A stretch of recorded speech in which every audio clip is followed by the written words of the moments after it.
민수기는 히브리어 성경 제목이 벳미드바르라고 하는데 그 뜻은 광야에서라는 뜻입니다. 즉 다시 말하면 민수기는 이스라엘 백성들이 시내산에서부터 요단강 동편 모압 평지까지 이 광야를 지나면서 겪는 스토리들을 적어놓은 책이 바로 민수기입니다. 그래서 민수기의 현장은 광야입니다. 낮에는 태양의 열기가 장렬하고 밤에는 혹독한 추위가 몰아치는 메마른 땅 광야. 목마름과 배고픔과 독사와 전갈이 숨어 생명을 위협하는 죽음의 땅 광야. 하나님은 왜 그런 메마른 죽음의 땅으로 당신의 백성들을 인도하셨을까? 질문이죠. 왜 다윗은 그토록 오랜 세월 광야를 헤매야 했으며 엘리야는 광야 가시덤불 로뎀나무 그늘에서 하나님께 죽여달라고 울부짖어야만 했을까? 왜 세례요한은 광야에 외치는 자의 소리가 되었으며 왜 예수님은 그 불타는 유대 광야 한복판에서 40일을 금식하셔야만 했을까? 부활하신 예수님을 만난 청년 사울은 왜 아라비아 광야로 나아가야만 했었을까? 왜? 마가복음 1장 12절은 이렇게 말씀합니다. 성령이 곧 예수를 광야로 몰아내신지라. 광야로 몰아내신지라. 왜 하나님은 우리를 광야로 몰아내실까? 첫 번째 이유는 광야는 참된 나를 만날 수 있는 곳이기 때문입니다. 한번 같이 읽어보실까요? 함께 읽어요. 시작. 광야는 참된 나를 만날 수 있는 곳이기 때문이에요. 오래전 세계 헤비급 권투 챔피언 모하마드 알리가 비행기에 올랐습니다. 알리가 벨트를 매지 않자 여승무원이 말했습니다. 벨트 매주세요. 알리가 대답했습니다. 슈퍼맨에게는 벨트 맬 필요 없어. 그래서 여승무원이 말했습니다. 슈퍼맨은 벨트가 아니라 비행기가 필요 없어요. 잔소리 말고 벨트 매세요. 자기가 슈퍼맨이라도 된 줄 아는 이 착각, 현대인들의 문제입니다. 현대 영성신학의 아버지 토마스 멀턴은 이렇게 말했습니다. 현대인들은 사회적으로 강요된 착각, 이그러진 자아상을 가지고 살아가고 있다. 현대인들은 사회적으로 강요된 착각, 이그러진 자아상을 가지고 살아가고 있다. 도시인들은 많은 착각 속에서 살아가고 있습니다. 좋은 차 타면 힘 있는 사람이라고, 좋은 옷 입으면 인격도 좋은 사람이 된 것처럼 착각합니다. 명함이 그럴듯한 인직함을 적어놓으면 인품도 그런 인품이 된 것처럼 착각하고, 박사 학위를 받으면 그 삶이 박사급으로 자동 업그레이드 된다고 착각합니다. TV나 영화에서 인기 좀 얻으면 세상에 저밖에 없는 사람인 것처럼 착각하고, 음주운전하고도 뻔뻔스럽게 대하며 술집에서도 깡패 두목처럼 아무나 하고도 다툽니다. 너 나 몰라? 그런데 이런 착각은 광야에 나가는 순간 산산이 부서지고 맙니다. 광야에 나가면 인기 연예인이라고 누가 알아줍니까? 좋은 자동차 타고 왔다고 해서 부러워할 사람이 있겠습니까? 도시에서는 돈만 있으면 대접을 받을지 모르지만 광야에서는 황금 한 주먹을 가지고 더 물 한 모금을 얻어먹을 수 없는 법입니다. 한마디로 말해서 광야는 인간의 힘이 별로 아닌 것을 깨닫는 장소입니다. 광야에서는 훈장이나 졸업장이나 학연이나 지연이 통하지 않습니다. 메마른 광야 한복판에서 인간은 연약하다 못해 아주 무력합니다. 풀 속에 숨어 사는 들쥐만도 못하고 토끼 한 마리의 생존 능력도 없습니다. 그래서 광야로 나아가면 우리는 우리의 실제의 모습, 실체, 실존을 깨닫게 됩니다. 내가 얼마나 약한지, 나의 소유와 직함이 얼마나 별 볼 일 없는 것인지를 깨닫게 되는 것이 바로 광야입니다. 광야는 내 껍데기를 꾸미고 있는 모든 것들을 발가벗겨놓고 내 속에 숨어있던 욕망과 교만과 탐욕과 거짓들을 낱낱이 드러내는 장소입니다.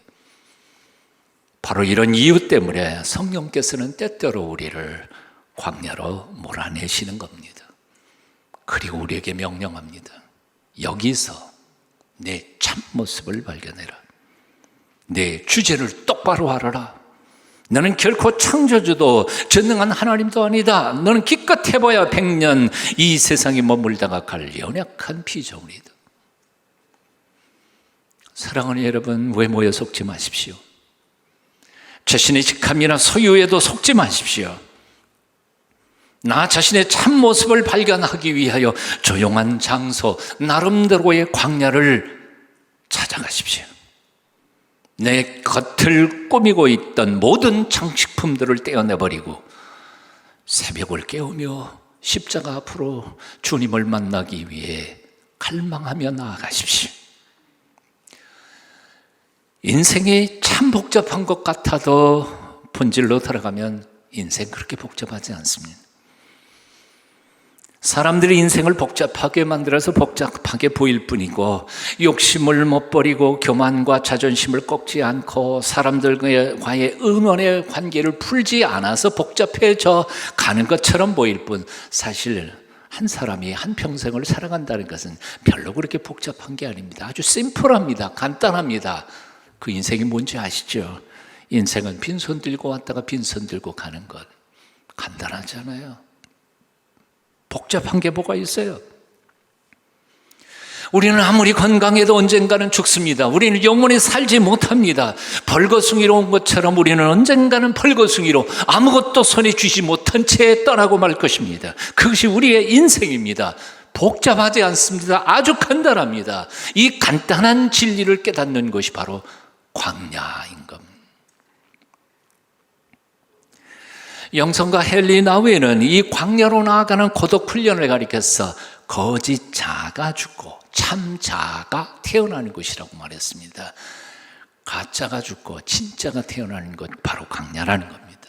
그는 또 그래서 변화의 용광로라고도 말했습니다. 용광로가 뭡니까? 잡스러운 쇠조각들 다 집어넣고 팔팔 끓여가지고 쇠가 만들어지는 것이 용광로이죠. 오래전 응급실에 실려 죽음의 문턱까지 갔던 분을 만난 적이 있습니다. 죽음의 순간을 겪은 후에 그분은 180도로 삶의 태도가 달라졌습니다. 전에는 어떻게 하면 신나게 살까, 멋있게 살까, 그것만이 관심이었습니다. 하지만 죽음을 직면했던 그는 언제 죽을지도 모르는 이게 한 번밖에 없는 삶, 인생. 어떻게 하면 부끄럽지 않게 남은 삶을 살 수 있을까? 하나님 앞에, 가족들 앞에, 자식들 앞에 어떻게 하면 부끄럽지 않게 살 수 있을까? 완전히 바뀌었습니다. 그분이 말했습니다. 이제까지 너무 잘못 살아왔습니다. 얼마 남지 않은 인생 정말 주님을 위해 살고 싶습니다. 목사님 도와주십시오. 사랑하는 여러분, 죽음의 문턱에 가서야 겨우 인생의 의미를 깨닫는 것은 너무도 늦는 일이고 너무도 슬픈 일이고 불쌍한 일이에요. 죽음의 순간을 맛보지 않고서도 자신의 참모습을 발견할 수 있게 되기를 축원합니다. 할 수 있는 한 나하고 하나님만 만날 수 있는 조용한 골방으로 들어가십시오. 생각을 바꾸고 삶의 자세와 태도를 바꾸고 남은 삶 정말 의미 있게 살아갈 수 있게 되기를 축원합니다. 왜 하나님은 우리를 광야로 몰아내실까요? 두 번째 이유가 있습니다. 광야는 사랑의 하나님을 만날 수 있는 곳이기 때문입니다. 사랑의 하나님을 만날 수 있는 곳이기 때문입니다. 히브리어로 광야는 미드바르라고 합니다. 미드멤이라는 나라 혹은 언어라는 뜻과 다바르, 드바림 하는 말하다 혹은 말씀이라는 뜻입니다. 즉 다시 말하면 미드바르란, 광야란 하나님의 말씀이 있는 곳입니다. 하나님의 말씀이 들릴 수 있는 곳입니다. 광야는 세상 잡소리가 들리지 않기 때문에 온전히 하나님 말씀만 집중해서 들을 수 있는 장소라는 뜻입니다. 그 말씀의 거울 앞에서 거짓 자아가 죽어버리고 참 자아가 살아나는 곳. 그래서 광야는 영성가들이 죽음과 부활이 공존하는 것이라고 표현했습니다. 옛 자아는 죽어버리고 말씀 앞에서 새로운 자아가 태어나는 죽음과 부활의 자리, 그게 바로 광야입니다. 그야말로 광야는 어떤 방해도 없이 하나님과 1대1로 독대해서 만날 수 있는 복된 만남의 자리입니다. 이윤재 목사는 그의 글 속에서 이렇게 말했습니다. 광야는 우리에게 무엇인가? 단지 사람이 살지 않는 버림받은 땅이 아니다. 온전히 고독한 곳. 다만 외로운 곳이 아니라 자신의 실체가 드러나는 침묵의 섬이다. 아무것도 없이 발가벗고 선 그곳에 서면 우리는 우리의 거짓된 자아가 폭로된다. 진정한 고독 없이는 진정한 자기 발견도 없고, 진정한 자기 발견 없이는 진정한 영적 삶도 없다. 모든 경건, 모든 기도, 모든 각성이 다 이 고독에서 나온다. 이 고독에서 나온다. 사막의 교부들의 이야기에 나오는 스토리입니다. 한 수도사가 물을 항아리에 가득 붓고는 사람들에게 물었습니다. 무엇이 보입니까? 사람들이 대답했습니다. 아무것도 보이지 않습니다. 한참 지난 후에 수도사가 다시 물었습니다. 무엇이 보입니까? 사람들이 대답했습니다. 우리 얼굴이 보이네요. 물이 흔들리고 물결이 일어나는 한 아무것도 볼 수 없습니다. 하지만 물결이 잔잔해지면 내 얼굴이 보입니다. 우리 얼굴이 보입니다. 심령 마음의 물결이 잔잔할 때 비로소 우리는 하나님을 만날 수 있는 것입니다. 문명 도시 안에는 너무 많은 것들이, 풍부한 것들이 넘쳐나기 때문에 나는 너무 가난하다고 느껴질 때가 있습니다. 스스로를 불쌍히 여깁니다. 하지만 광야로 나아가면 내가 너무 많은 것들을 가지고 있고 그 대부분의 것들이 사실 내 인생에 별로 쓸모가 없다는 사실을 깨닫게 되는 것이 광야입니다. 문명 도시 안에는 잘난 사람, 똑똑한 사람, 실력 있는 사람들이 너무 많기 때문에 도시 안에서 우리는 우리 자신을 너무 초라하게 느낍니다. 나는 가진 게 뭐가 있나? 내가 똑똑하지도 않고 이쁘지도 않고 내가 정말 이 도시 한복판에서 살아갈 가치가 있는 존재인가? 그것조차도 걱정합니다. 하지만 광야로 나아가면 나 한 사람밖에 없기 때문에 내가 얼마나 소중한 존재인지를 깨닫게 됩니다. 이런 점에서 우리는 때때로 아무도 없고 아무도 만날 수 없는, 아무것도 없는 광야로 나아가 우리 자신을 찾아야만 합니다. 너무나 많은 현대인들이 물건 많고 사람 많은 백화점 몰려다니다가 보니까 영혼이 공허해져 버린 겁니다. 자기는 가치가 없다고 생각합니다. 별로 살 존재가 아니라고 생각합니다. 하지만 아무도 없는 산, 골짜기를 찾아가 하나님하고 나하고 단둘이 독대하면서 그분의 존재 앞에 서게 될 때 우리는 우리가 살아야 할 이유와 무엇이 가장 소중한 건지를 깨닫게 될 것입니다. 세상 잡소리가 들리지 않는 오직 하나님의 음성만 들을 수 있는 이 시대의 광야, 여러분의 조용한 골방을 찾아 들어가십시오. 그곳에서 살아계신 하나님을 만날 것입니다. 우리에게 세미하게 들려주시는 음성을 듣게 해 주실 줄로 믿습니다. 호세아서를 보면 하나님은 당신의 백성들이 세상의 찰나적인 것에 목매고 사는 것이 너무너무 안타까우셨습니다. 짝퉁의 유혹에 넘어가 사기당하고 인생을 저장 잡히면서 살아가는 것을 차마 하나님은 보실 수가 없으셨습니다.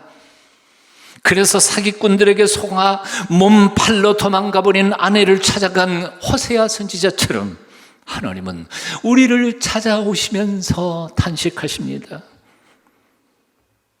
호세아 2장 6절, 그러므로 내가 가시로 그 길을 막으며 담을 쌓아 그로 그 길을 찾지 못하게 하리니. 무슨 말씀입니까? 하나님께서 광야로 우리를 몰아내신 후에 집을 못 찾도록 담을 막아버리고 그 길을 막아버리고 당신과 단둘이 만나기를 갈망한다는 뜻입니다. 호세아 2장 14절 이하입니다. 그러므로 보라, 내가 그를 타일러라는 말은 히브리어 단어에서는 유혹하여 혹은 납치하여 그런 뜻입니다. 그러므로 보라, 내가 그를 타일러 거친 들로 데리고 가서 말로 위로하고 거기서 비로소 그의 포도원을 그에게 주고 악을 골짜기로 소망의 문을 삼아주리니. 우리는 세상 재미에 푹 빠져 인생의 주인이신 하나님을 잊어먹었습니다. 천지가 죄로 꽉 차고 넘치는 세상 한복판에서 죄 조금 지었다고 호들갑 떨 것이 뭐냐 하면서 대충 우리는 죄를 먹고 마시면서 살았습니다. 구원도 영생도 마음에 와닿지 않고 하나님이 나 같은 것 사랑하신다는 말에도 별로 감동이 없고, 그래서 당신의 외아들을 죽인 대가로 나를 천국과 영생 선물 주신다는 그 말씀도 별로 믿어지지 않습니다. 그저 눈앞에 보이는 세상만 바라보며 부와 명예만을 추구하면서 그렇게 살았습니다. 그런데 그런 우리를 하나님 여호와께서 찾아오시면서 말씀하시는 겁니다. 호세아서의 문장을 조금 풀어서 이렇게 써봤습니다. 내가 너를 납치하여 광야로 몰아내리라. 아무도 없고 아무것도 없는 그곳에서, 오직 나밖에 만날 수 없는 그곳에서 내가 너를 사랑하리라. 그 후에야 비로소 내가 잃어버렸던 것들을 되돌려 회복시켜 주시리라. 바로 이것이 호세아서의 핵심 메시지입니다. 사랑하는 여러분, 혹시 요즘 메마른 광야에 내몰린 것처럼 느끼면서 살고 계시지는 않습니까? 혹시 요즘 경제적으로 인간적으로 고통과 시련의 바람을 맞으며 마치 광야 한복판에 홀로 서 있는 것처럼 느껴지십니까? 광야는 저주가 아닙니다. 광야는 배신당한 사랑의 하나님이 나를 기다리고 계시는 만남의 장소입니다. 거기서 잃어버렸던 약속을 회복받고 주께서 허락하셨던 본래 우리에게 주시길 기뻐하시는 축복을 되찾는 곳입니다. 호세아 2장, 거기서 비로소 저의 포도원을 저에게 주고 악을 골짜기로 소망의 문을 삼아주리니. 이제 여러분의 마음의 문을 여십시오. 나를 사랑하셔서 그 사랑 고백하시겠다고 광야로까지 우리를 몰아내시면서 나를 만나 주시기를 기뻐하시는 그 하나님을 만나십시오. 광야, 고독 속에서 그분을 만나며 그분과 함께 기뻐하는 이 사순절 기간이 되시기를 축원합니다. 하나님은 왜 우리를 광야로 몰아내실까요? 세 번째 이유는 광야는 하나님의 기적이 충만한 곳이기 때문입니다. 한번 같이 읽어보실까요? 광야는 하나님의 기적으로 충만해지는 곳이기 때문이다. 광야는 아무것도 없습니다. 어떤 것도 할 수 없는 곳입니다. 씨를 뿌릴 수도 없고 추수를 할 수도 없고 식량도 옷도 구하기가 거의 힘드는 가난과 절망과 죽음의 땅입니다. 그런데 놀랍게도 역설적으로 그렇기 때문에 오히려 광야는 하나님의 기적을 충만하게 역사받을 수 있는 곳이기도 합니다. 아무것도 없으니까 하나님만 바라볼 수밖에 없고, 아무도 없으니까 하나님만 온전히 의지하다가 보니까 무에서 유를 창조하시고 불가능한 것에서 가능케 하시는 하나님의 기적이 우리에게 온전히 역사할 수 있는 장소가 바로 광야라 그 말입니다. 그래서 그 광야에는 하루 이틀이 아니라 40일이 아니라 40년 동안도 굶어 죽지 않고 목말라 죽지 않고 하나님의 기적이 이스라엘 백성들에게 나타났던 곳, 그게 바로 광야였다는 거지. 신명기 8장 2절은 역사적으로 이렇게 설명하고 있습니다. 여러분 한번 같이 읽어보실까요? 내 하나님 여호와께서 이 40년 동안에 내게 광야길을 걷게 하신 것을 기억하라. 기억하라. 과거 얘기입니다. 그 이유는 너를 낮추시며 너를 시험하사 내 마음이 어떠한지 그 명령을 지키는지 지키지 않는지 알려 하심이라. 너를 낮추시며 너를 줄이게 하시며 또 너도 알지 못하며 내 조상들도 알지 못하던 만나를 내게 먹이신 것은 사람이 떡으로만 사는 것이 아니요 여호와 입에서 나오는 모든 말씀으로 사는 줄을 내가 알게 하려 하심이라. 이 40년 동안에 내 의복이 헤어지지 아니하였고 내 발이 부르트지 아니하였느니라. 다시 한번 읽어봅니다. 이 40년 동안에 내 의복이 헤어지지 아니하였고 내 발이 부르트지 아니하였느니라. 아무것도 없으니까, 아무도 없으니까 하나님 나의 모든 것이 되시고 하나님이 나의 모든 필요를 채워주시는 기적의 현장, 그게 바로 광야라는 거지요. 다윗은 그 많은 세월 동안 광야로 유리방황하면서 그 여호와 하나님 그분 한 분을 목자로 삼았기에 시편 23편 1절에서 이렇게 고백합니다. 여호와가 나의 목자가 되시니 나는 아무것도 부족한 게 없습니다. 여호와께서 나의 목자가 되시니 나는 아무것도 부족한 것이 없습니다. 광야 인생길 사는 동안에 하나님 여호와께서 저와 여러분의 목자가 되시기를 축원합니다. 광야를 걸어갈 때도 두려워하지 마십시오. 먹고 입고 쓰고 사는 삶에 부족할 듯해서 근심 걱정하지 마십시오. 하나님이 나의 목자가 되셔서 나를 인도하시기만 한다면 죽음의 골짜기에서도 광야 한복판에서도 하나님은 우리를 하늘의 만나로 배불리실 것이고 반석을 깨서 생수로 목마르지 않게 인도해 주실 줄로 믿습니다. 성령께서 걸어가시는 광야를 사모하십시다. 나라를 비우고 하나님의 걸어가신 성령으로 충만케 하시기를 기도하십시다. 시간을 내십시오. 시간을 내서 거짓 나를 다 산산히 부숴버리고 십자가 앞에서 거듭난 하나님의 사람들로 다시 태어날 수 있게 되기를 축원합니다. 메마른 사막을 지나던 나그네가 황금이 묻힌 것을 발견했습니다. 주머니마다 황금으로 가득 채우고 물 부대에 물까지도 다 쏟아버리고 물 부대에도 황금 조각으로 채웠습니다.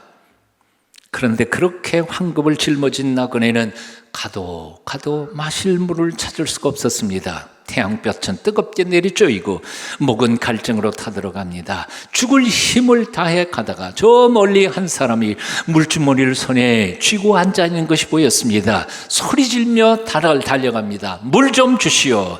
그런데 가까이 다가보니까 그 사람은 이미 죽었고 그가 손에 쥐고 있던 물주머니에는 물이 아니라 황금들이 가득 차 있었습니다. 나그네가 울려부짖었습니다. 겨우 황금 조각이라는 말인가? 물 그러면서 죽어갔습니다.